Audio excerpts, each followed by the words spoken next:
Welcome to the Daily Globe. Please subscribe and hit the bell icon for more breaking updates. In the South China Sea, a seemingly simple digital map update has become a global flashpoint, sending ripples far beyond the region's turquoise waters. What might look like a technical tweak on a screen is, in reality, a move that has set off alarms in capitals around the world. The stakes are high, threatening to ignite one of the world's most volatile disputes, where the line between peace and conflict is razor thin. Each maneuver, each statement is watched with bated breath by nations with much to lose. This isn't just about China and the Philippines fighting over remote shoals or uninhabited reefs. It's a test of international law versus national ambition, a contest that could set precedents for territorial disputes everywhere. These waters are vital arteries of the global economy. A third of all global trade, trillions of dollars worth of goods, pass through these shipping lanes every year. The world's supply chains depend on the stability of this region, and beneath the surface, vast reserves of oil, natural gas, and rich marine life promise wealth and energy security that could fuel economies for decades to come, making the stakes even higher. For millions of fishermen, this sea is more than a map or a headline.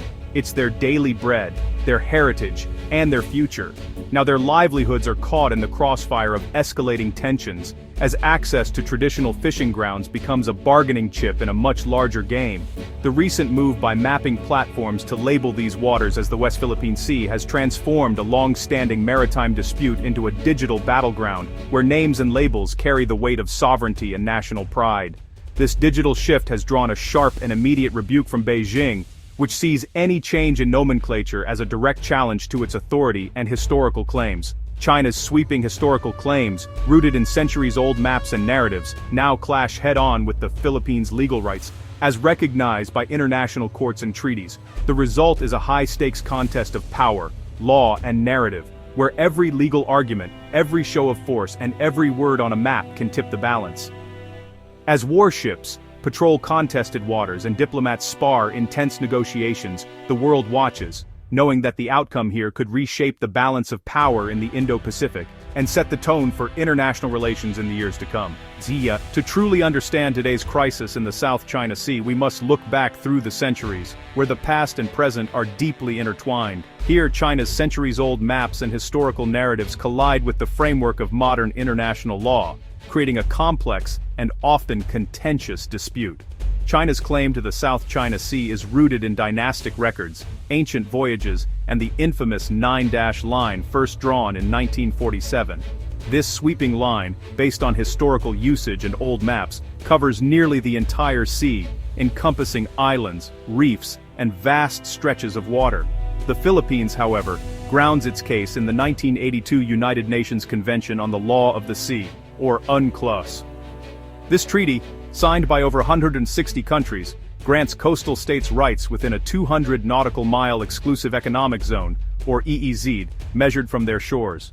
Scarborough Shoal, a rich fishing ground just 120 nautical miles from Luzon, falls squarely within the Philippines' EEZ, making it a focal point of the dispute and a symbol of national pride. China, however, insists that its historical use and long-standing presence in these waters take precedence over modern treaties, arguing that its fishermen and sailors have plied these seas for generations. The Philippines counters that UNCLOS was specifically designed to replace vague, overlapping, and often ambiguous historical claims with clear, universally accepted rules for maritime boundaries and resource rights. This is more than a legal battle. It's a clash of worldviews, history versus law, ancient rights versus international consensus, and the weight of tradition against the authority of global agreements. The outcome of this struggle will not only shape the future of the South China Sea, but also determine whether the region is governed by agreed rules and cooperation, or by the force and will of the powerful. Scarborough Shoal, once a shared fishing haven, is now the epicenter of confrontation. In 2012, a standoff erupted when the Philippine Navy tried to arrest Chinese fishermen, only for Chinese ships to intervene. The Philippines withdrew, China stayed, seizing de facto control and blocking Filipino fishermen ever since. Chinese Coast Guard and militia now dominate the area, using water cannons and barriers to keep Filipinos out, devastating local communities. Manila has responded with increased patrols and global transparency, exposing China's aggressive tactics. Recent military drills and blockades have only heightened tensions, turning the shoal into a strategic outpost for Chinese power projection. What began as a dispute over fishing rights has become a symbol of regional power struggles. The world now sees Scarborough Shoal as a potential flashpoint for wider conflict. In 2013, the Philippines took China to court, seeking clarity on maritime rights under UNCLOS. The 2016 Hague Tribunal ruled overwhelmingly for the Philippines, rejecting China's 9-line and condemning its interference. The decision was hailed globally as a victory for international law, but China dismissed it as illegitimate and refused to comply. Since then, China has doubled down, building military outposts and intensifying patrols, ignoring the tribunal's findings. The ruling remains a legal milestone, but on the water, it's business as usual for Beijing. The world is left questioning the power of international law when a major power simply refuses to play by the rules. For the Philippines, it's a legal win with little practical effect. The standoff continues, with the rule of law hanging in the balance. The conflict has moved from the sea to our screens. Maps have become battlegrounds. In April 2025, global mapping platforms began labeling the disputed waters as the West Philippine Sea, echoing Manila's official stance. For the Philippines, it's a digital victory, reinforcing its claims and the 2016 tribunal ruling. China, however, sees this as a direct challenge, denouncing the change as political provocation. In the digital age, maps shape perceptions and legitimize claims. Tech companies have unwittingly become arbiters in a geopolitical struggle.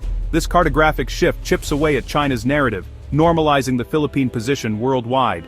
The information war is now fought with hashtags and map labels, making the dispute impossible to ignore. The digital front ensures the world is watching and choosing sides. While digital maps sparked outrage, real-world tensions flared at Sandy Cay, near the Philippine-held Thitu Island. Chinese state media released images of its Coast Guard landing on the sandbars, waving a flag, an apparent show of control. Manila quickly denied any loss of territory, calling the reports disinformation. The incident exposed the dangers of gray zone tactics, ambiguous actions designed to test resolve without triggering open conflict. Ongoing military exercises and swarms of Chinese vessels have left the region on edge, with each side accusing the other of provocation. A dispute over a tiny sandbar now threatens to spiral into a major crisis. The South China Sea is a global economic artery. 1/3 of maritime trade flows through these waters. Any disruption could send shockwaves through supply chains, raising costs worldwide. For the Philippines, the stakes are personal. Fishermen are blocked from ancestral grounds, plunging communities into poverty. China's blockade and aggressive tactics have devastated local livelihoods and fueled resentment. The sea also holds untapped oil and gas, resources Manila desperately needs, but Chinese patrols keep off limits. ASEAN and the world worry that conflict here could destabilize markets and deter investment. Overlapping claims by Vietnam, Malaysia, and Brunei make the standoff a bellwether for the region. The economic and human costs of this dispute are mounting, with no end in sight. The South China Sea dispute has become a central drama in global geopolitics, where the interests of powerful nations collide in a high-stakes contest for influence, resources, and security. This vast expanse of water, dotted with contested islands and crisscrossed by vital shipping lanes, is more than just a regional issue. It's a flashpoint with global repercussions.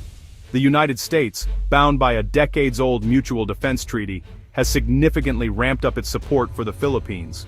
Through joint military exercises, increased intelligence sharing, and regular freedom of navigation patrols, Washington is signaling its commitment to upholding international law and deterring aggression in these contested waters. For Washington, China's assertive actions are seen as part of a broader strategy to dominate the Indo-Pacific region. This makes the Philippines not just a treaty partner, but a crucial frontline ally in a much larger contest for regional order and balance of power. Meanwhile, ASEAN, an organization meant to foster regional unity, finds itself divided. Many member states rely heavily on economic ties with China, making it difficult to present a united front.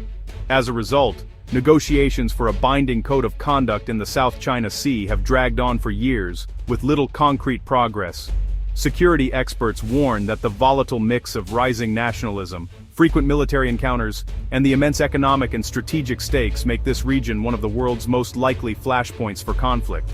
The risk of miscalculation is ever present. Even a seemingly minor incident, a collision at sea, a misinterpreted maneuver, or a breakdown in communication, could quickly spiral out of control, drawing in major powers and destabilizing the entire region.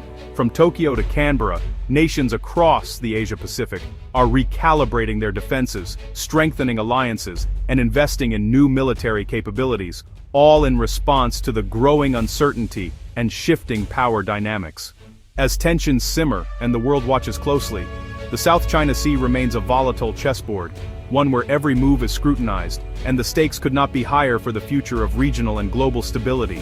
As 2025 ends, the South China Sea remains a cauldron of unresolved claims and simmering tensions. The Philippines fights for its rights and future. China stands firm on its historical claims. The 2016 tribunal ruling is ignored at sea, exposing the limits of international law.